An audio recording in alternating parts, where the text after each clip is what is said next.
Време и за првиот разговор во денешното издание на Македонија наутро, а во фокусот ни се младите. Младинскиот образовен форум веќе 23 години создава заедница на млади луѓе кои активно работат на полето на дебатата, правото, активизмот и демократијата. На кој начин Младинскиот образовен форум ги следи младите и нивниот општествен развој и како придонесува за подобри услови за животот на младите во земјава? Се прашања за првиот човек на Младинскиот образовен форум, Петар Барлаковски, наш гостин во студиото 3 на Македонската телевизија. Добро утро и добро ни дојдовте. Добро утро, благодарам за поканата. Најпрви честитки по повод роденден од 23 години. Младинскиот образовен форум е младинска организација формирана во 1999 година. 23 години по низиното основање. Успева ли во својата мисија и цел да создаде активни граѓани во едно слободно и демократско општество во кое што ќе имаат квалитетно образование? Да, во однос на првиот дел, мислам дека успеавме да создадеме група на млади луѓе со критичко размислување, нешто што нам ни е особено важно како организација, особено ако се има предвид дека, за жал, во нашиот образовен систем, дали е тоа во основно, средно или високо образование, критичкото размислување и општо аналитичкото размислување не е некој поим или некој концепт на кој што му се дава голема важност, а е од исклучителна важност, особено за развојот на младите луѓе. Па така, дефинитивно, ние преку нашите програми за неформално образование, дали е тоа дебата, учиме право или младински активизам, дефинитивно успеавме да создадеме заедница на млади луѓе, активни луѓе кои што се борат за своите права, кои што имаат критичко размислување и кои што сакаат да оваа држава да стане подобро место. Сега во однос на подобро, поквалитетно образование, за жал немаме некои значителни подобрувања во однос на тоа, односно свесни сме сите каква е ситуацијата со нашиот образовен систем. Дефинитивно на тоа поле има уште многу да се работи. Кои се најголемите предизвици за вас како Младински образовен форум во изминативе 23 години? Од неодамна, односно речиси една година, вие сте начело на Младинскиот образовен форум. Што беше најголем предизвик за вас токму во водењето на Младинскиот образовен форум? Би рекол дека оваа година, особено односно кога почна самата пандемија, можеби најголем предизвик беше тоа што видовме можеби намален број на оние кои што учествуваат во нашите клубови, дали се тоа клубот по дебата, учиме право или активизам. Ова го кажувам поради тоа што откако започна пандемијата, нели нормално се префрлевме онлайн, тоа функционираше секако што треба, меѓутоа откога почна самите ученици да се враќаат назад во училишните клупи, сфативме дека онлайн предавањето не се нешто баш најатрактивно, особено ако 2 години се седеле во соба и се слушале часови од школа онлайн. Така да една од проблемите со кои се соочивме беше токму тоа, од друга страна па сакавме не бевме сигурни колку сакаме физички да ги држиме нашите предавања додека ситуацијата целосно не се стабилизира, поради тоа што не сакавме да го загрозиме здравјето на никој. Меѓутоа, една од позитивните страни би рекол од пандемијата, кој може да се нарече така, е тоа што успеавме да допреме до градови, до млади луѓе до кои што претходно не сме имале можност. Па така, откога почна пандемијата, имавме шанса да отвориме клубови во неколку градови, каде што претходно не сме имале активности, сега благодарение на тоа што беше онлайн предавањата и слично, успеавме да допреме и до тие млади луѓе. Кога веќе ги споменате вашите активности, имам и фотографии од сето она што успеавте да го реализирате низ годините, во текот на разговорот секако ќе ги погледнеме. Ги споменавте и младинските клубови на МОВ. Во нив на годишно ниво членуваат повеќе од 1000 млади луѓе. Какви активности се реализираат во текот на годината со кои што им помагате на младите да бидат активни учесници во средината во која што живеат и кои се оние 4 основни програми преку кои МОВ всушност ги реализира своите активности во текот на годината? Така, значи имаме 4 програми, од кои оние 3 програми се оние кои што пружаат неформално образование, доколку пак четвртата програма е она програма за истражување. Трите програми се прво дебатната програма, каде што млади луѓе, најчесто од средно училиште, имаат шанса во текот на една година да научат малку повеќе во однос на тоа како да се изразат, односно аргументирано изразување, побивање и одбивање, градење на аргументи, аргументирано изразување, компетитивна дебата и слично. Меѓутоа, оно што на нас не е најважно што произлегува од оваа програма е критичкото размислување, односно како ние го гледаме светот. Понатаму програмата за учиме право, каде што млади луѓе исто така средношколци се запознаваат со нивните основни права и обврски. И на национално ниво, меѓутоа и на ниво на меѓународно ниво, вклучувајќи го и правото на Европската унија. во рамки на оваа програма секако организираме и симулации на судење, дали е тоа на судење во домашните судови или европските судови. И финално имаме програмата за младински активизам, тоа е покреативниот дел на МОВ, каде што, ако кажеме дека во првите две програми имаат малку можеби посериозни луѓе, иако не е нужно, сепак тука се оние малку што се покреативни и послободни, па тука во оваа програма најчесто се изработуваат креативни решенија и акции, а со цел да се адресираат специфични проблеми кои се соочуваат младите во нивната заедница или во нивниот град. И од сите овие програми, дефинитивно, слободно ќе кажам, една од најголемото обелјаѓе на Младинскиот образовен форум е токму дебатната програма. Каков е интересот за дебатните програми низ годиниве наназад и колку вашите активности им го приближуваат на младите значењето на дебатата во едно демократско општество? Интересот е постојано голем. Имаме навистина голем број на ученици кои што се заинтересирани да дебатираат. И тоа навистина придонесува кон нивен личен развој. Можам да напоменам само дел од нашите успешни дебатери кои што веќе студираат и имаат завршено на еден од најпрестижните универзитети и во Соединетите американски држави и во Европа. И голем дел од нивниот професионален пат токму и го препишуваат на МОВ, особено на дебатната програма, поради тоа што навистина преку тоа критичко размислување, дебата, заинтересирање, читање, анализирање за сите општествени текови и слично, навистина придонесува кон нивниот општествен развој. Меѓутоа, од друга страна, ние често се шегуваме дека во МОВ ние ги учиме младите луѓе на вистински како се дебатира, а не како што политичарите тоа го прават на телевизиите или во собранието, односно дека токму они треба да учат од нашите членови, односно тоа како се дискутира, односно дебатира, дали е тоа аргументирано изразување или пак почет кон останатиот соговорник.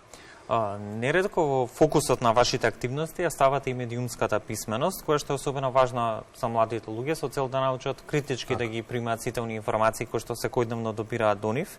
Во кои проекти активно партиципира и учествува Младинскиот образовен форум во тој поглед? И секако тука да споменеме дека исто значено е функционирањето и на Радио МОВ, првиот интернет, односно младинското интернет радио во Македонија. Така. Медиумската писменост е областот која што исто така од исклучителна важност за нас, особено ако се имаат предвид изминатите години и што токму се случуваше со медиумите, како лажните вести, дезинформациите и слично влијаја врз одредени збиднувања и во државата, меѓутоа и секако и во регионот и светот. Една од работите кои што моментално работиме, тоа што имаме еден голем 5-годишен проект кој што се нарекува Младите размислуваат. Го работиме заедно со нашите партнери Институтот за комуникацијски студии, Македонскиот институт за медиуми ИРЕКС. Тоа представува еден сеопфатен голем проект кој што има за цел да ја подобри медиумската писменост кај младите, сега кај преку различни активности. Оно што ние го правиме тоа што преку нашите младински клубови пробуваме да ја вметнеме медиумската писменост, односно да пробуваме да ги поднаучиме младите за однос тоа како да препознават што се лажни вести, што се дезинформации и слично.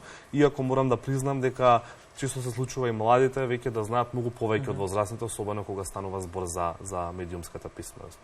Исто така во однос на Радио МОВ, Радио МОВ е едно од ретките, ако не би рекол единствените медиуми во државата кои што навистина примерен фокус му е младите образованието.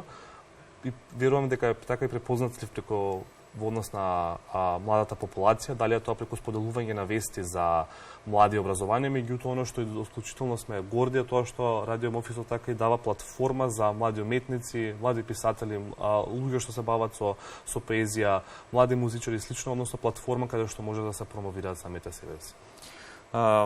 Каква е соработката со институциите овде во Македонија, но и со меѓународните представници кои што функционираат во нашата држава? Колку ја имате нивната поддршка во реализација на планираните активности?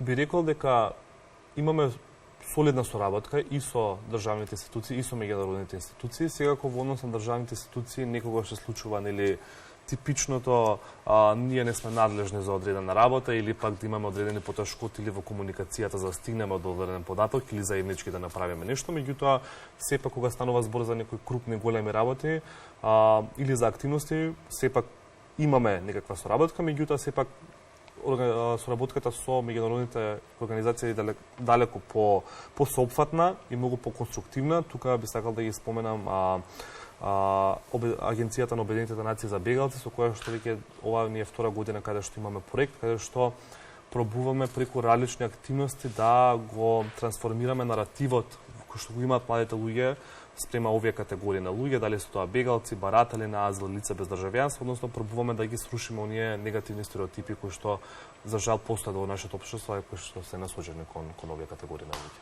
Низ годините на насад, па и денес активно говорите за младинските проблеми и за приоритетите на младите од Македонија, но и за униот целиот регион на Западен Балкан. Пред какви проблеми и предизвици се исправени младите луѓе во Македонија и какви се искуствата од регионот, со оглед на тоа што имате добра соработка и со сродните младински здруженија од Западен Балкан?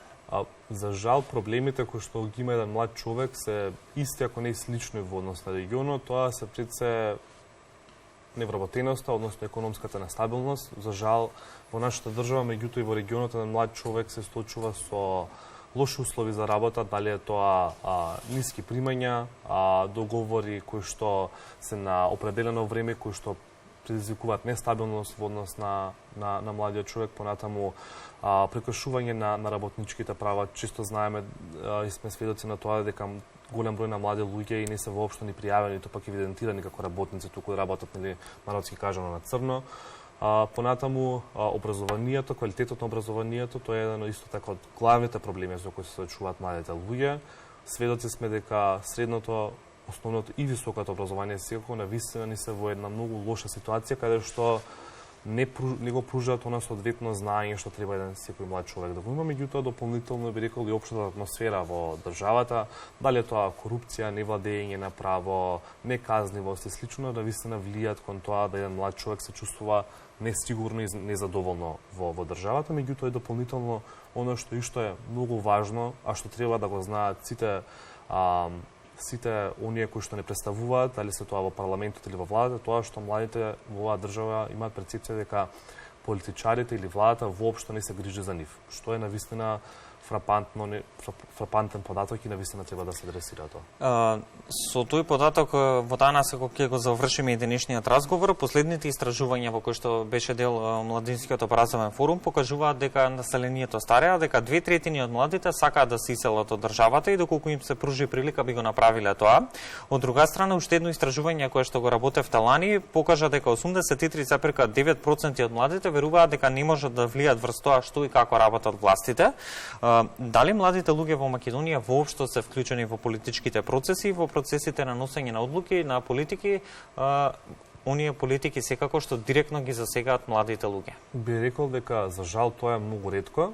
Имаме некои позитивни примери каде што млади се вклучени во процеси кои што се однесуваат на нив, меѓутоа генерално би рекол дека нивото на вклученост на младите во процесот на носење одлуки е навистина низок. Неретко се случува и да видиме дека млади луѓе седат на масата, меѓутоа за жал тоа е една форма на токенизам каде што единствено е да се запази редот, дека имаме млад човек чисто демек да се покаже дека има некаква репрезентација, меѓутоа на крајот на денот за жал младите луѓе не се навистина вклучени во процесите на носење одлуки. Имаме закон за младинско учество и младински политики кој што го овозможува институционалното вклучување на младите во носење на одлуки, дали е тоа на национално и локално ниво. Гледаме дека во последните неколку месеци во државата се создадоа локални младински совети, каде што на младите ќе им даде дефинитивно платформа за решавање на проблемите на локално ниво, меѓутоа се уште треба да почекаме за вклучување на младите во процесот на носење одлуки, особено на национално ниво.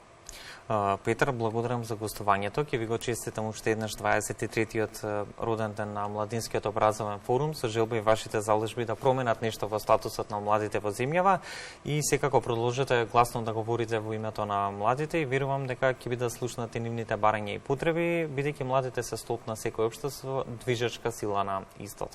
Ви благодарам за поканата. Благодарам, ние ќе се видиме повторно во следна прилика.